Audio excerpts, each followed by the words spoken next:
ਪੰਜਾਬ ਦੇ ਪਾਣੀਆਂ ਦਾ ਮੁੱਦਾ ਲਗਾਤਾਰ ਭਖਦਾ ਜਾ ਰਿਹਾ ਹੈ। ਹਰੇਕ ਸਿਆਸੀ ਆਗੂ ਇਸ ਤੇ ਆਪਣਾ ਪ੍ਰਤੀਕਰਮ ਦੇ ਰਿਹਾ ਹੈ। ਬੀਤੇ ਦਿਨੀ ਕਾਂਗਰਸ, ਬੀਜੇਪੀ ਅਤੇ ਸ਼੍ਰੋਮਣੀ ਅਕਾਲੀ ਦਲ ਬਾਦਲ ਵੱਲੋਂ ਇਸ ਦੇ ਵਿਰੋਧ ਪ੍ਰਦਰਸ਼ਨ ਵੀ ਕੀਤਾ ਗਿਆ ਸੀ।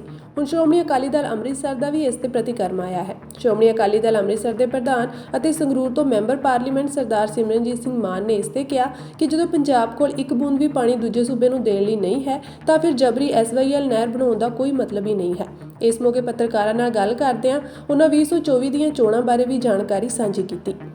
ਅਸੀਂ ਸਾਰੇ ਲੜਾਂਗੇ ਜੀ, ਇਹ ਹਰਿਆਣਾ 'ਚ ਵੀ ਲੜਾਂਗੇ, ਕਸ਼ਮੀਰ 'ਚ ਤੇ ਰਾਜਸਥਾਨ ਦੇ ਵਿੱਚ ਵੀ ਲੜਾਂਗੇ। ਅਸੀਂ ਜਿਹੜੀ ਮਨੂ ਸਮ੍ਰਿਤੀ ਹੈ ਜੀ, ਉਹਦੇ 'ਚ ਜਾਤ-ਪਾਤ ਕੀਤੀ ਹੋਈ ਹੈ। ਅਸੀਂ ਮਨੂ ਸਮ੍ਰਿਤੀ ਦੇ ਜਾਤ-ਪਾਤ ਦੇ ਮੁਤਾਬਕ ਸਭ ਤੋਂ ਹੇਠ ਹੁੰਦੇ ਹੈ। ਤੋ ਸਾਡੇ ਨਾਲ ਬ੍ਰਾਹਮਣਵਾਦ ਤੇ ਉੱਚੇ ਜਿਹੜੇ ਖੱਤਰੀ ਲੋਕ ਆ ਉਹ ਕਿੱਥੇ ਕਰਦੇ ਸਾਡੇ ਦਾ? ਸਿੱਖਾਂ ਦੇ ਨਾਲ ਨਹੀਂ ਕਰਦੇ। ਸਿੱਖਾਂ ਦੇ ਹੁਣ ਕਿਲਿੰਗਸ, ਅਸੈਸੀਨੇਸ਼ਨਸ ਸੈਂਟਰ ਦੀ ਸਰਕਾਰ ਨੇ, ਨੈਸ਼ਨਲ ਸਿਕਿਉਰਿਟੀ ਐਡਵਾਈਜ਼ਰ ਨੇ, ਰੋ ਨੇ, IP ਨੇ, BJP ਸਰਕਾਰ ਨੇ ਬਾਹਰ ਦੇ ਮੁਲਕਾਂ ਦੇ ਵਿੱਚ ਸਿੱਖ ਅਸੈਸੀਨੇਟ ਕਰਨੇ ਸ਼ੁਰੂ ਕਰ ਦਿੱਤੇ ਹੈਗੇ ਹੈ। ਜਿਵੇਂ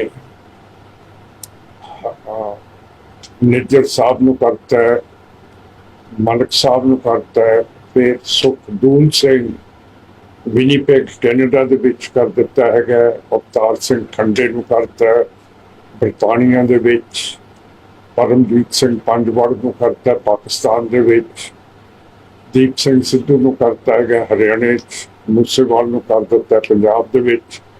ਸੋ ਇਹ ਜਿਹੜੀਆਂ targeted killings government of India ਕਰ ਰਹੀ ਹੈ, ਇਹਦਾ ਇੰਟਰਨੈਸ਼ਨਲ ਪੋਲਿਟਿਕਸ ਦੇ ਉੱਤੇ ਕਾਫੀ ਫਰਕ ਪੈ ਗਿਆ ਤੇ ਸਾਰੇ ਜਿੰਨੀਆਂ ਵੀ ਜਮਹੂਰੀਅਤ ਪਸੰਦ ਮੁਲਕ ਹੈਗੇ ਆ ਉਹਨਾਂ ਨੇ ਖੰਡਨ ਕੀਤਾ ਕਿ ਤੁਸੀਂ ਇਸ ਤਰ੍ਹਾਂ ਸਿੱਖਾਂ ਨੂੰ ਬਾਹਰ ਦੇ ਮੁਲਕਾਂ ਦੇ ਵਿੱਚ ਨਹੀਂ ਮਰਵਾ ਸਕਦੇ।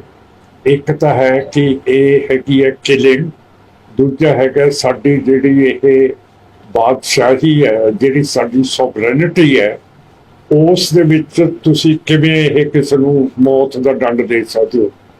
ਕੱਲ੍ਹ ਨੂੰ ਦਲਾਈ ਲਾਮਾ ਨੂੰ ਇੰਡੀਆ ਨੇ ਰੱਖਿਆ ਦਿੱਤੀ ਹੈ ਤੇ ਜੇ ਦਲਾਈ ਲਾਮਾ ਨੂੰ ਬਾਹਰ ਦੀ ਕੰਟਰੀ ਆ ਕੇ ਇੱਥੇ ਮਾਰ ਦੇਵੇ ਤੇ ਮੋਦੀ ਸਾਹਿਬ ਤੇ ਇੰਡੀਆ ਦੀ ਸਰਕਾਰ ਦੀ ਕੀ ਹਾਲਤ ਹੋਊਗੀ?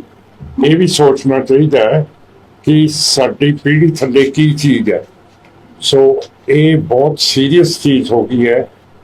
ਇਹਨਾਂ ਨੂੰ ਸੁਰਤ ਹੀ ਨਹੀਂ ਹੈ।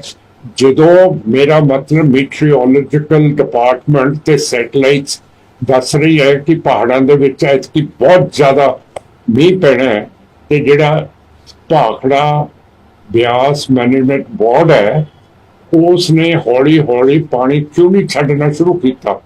ਜਦੋਂ ਨੱਕੇ ਤੱਕ ਭਰ ਗਿਆ ਤੇ ਫਿਰ ਉਹਨਾਂ ਨੇ ਗੇਟ ਖੋਲ੍ਹਤੇ ਤੇ ਸਾਨੂੰ ਫਲੱਡ ਕਰਤਾ। ਮੇਰਾ ਮਤਲਬ ਕਿੱਥੇ ਹੈ ਜੀ ਇਹ ਕਿ ਪੰਜਾਬ ਦਾ ਕੰਟਰੋਲ ਉਹਦੇ ਉੱਤੇ ਕਿਉਂ ਨਹੀਂ ਹੈ? ਇਹ ਪੰਜਾਬ ਦੀ ਚੀਜ਼ ਹੈ। ਪੰਜਾਬ ਦਾ ਕੰਟਰੋਲ ਹੈਡਵਰਕਸ ਦੇ ਉੱਤੇ ਹੋਣਾ ਚਾਹੀਦਾ ਹੈ। ਉਹ ਵੀ ਮੰਨ ਲਿਆ ਇੱਥੇ ਸੈਂਟਰ ਨੇ। ਹੁਣ ਪਾਣੀ ਕਿਹੜਾ ਹੈਗਾ ਸਾਡੇ ਕੋਲ ਦੇਣ ਨੂੰ? ਮੇਰਾ ਮਤਲਬ 3 ਦਰਿਆ ਹੈ, ਇੱਕ ਹੈਗਾ ਸਤਲੁਜ, ਬਿਆਸ ਤੇ ਰਾਵੀ। ਤਿੰਨੇ ਦਰਿਆ ਭਰੇ ਹੋਏ ਰਾਜਸਥਾਨ ਤੇ ਹਰਿਆਣੇ ਨੂੰ ਜਾ ਰਹੇ ਹੈ ਤੇ ਉਹ ਤਾਂ ਰਿਪੇਰੀਅਨ ਸਟੇਟ ਹੀ ਸੀ ਹੈਗੀ। ਰਿਪੇਰੀਅਨ ਸਟੇਟਸ ਹੁੰਦੀਆਂ ਜਿਹਦੇ ਵਿੱਚੋਂ ਨਦੀਆਂ ਲੰਘਦੀਆਂ। ਮੈਂ ਇੱਥੇ ਦਾਅਵਾ ਕਰਦਾ ਕਿ ਹਰਿਆਣੇ ਦਾ ਤੇ ਰਾਜਸਥਾਨ ਦਾ ਘੱਟ ਕਲੇਮ ਹੈ, ਪਰ ਜਿਹੜਾ ਪਾਕਿਸਤਾਨ ਦਾ ਪੰਜਾਬ ਹੈ ਉਸ ਨੂੰ ਰਿਪੇਰੀਅਨ ਕਾਨੂੰਨ ਦੇ ਮੁਤਾਬਕ ਜ਼ਿਆਦਾ ਹੱਕ ਹੈਗੇ ਹੈ।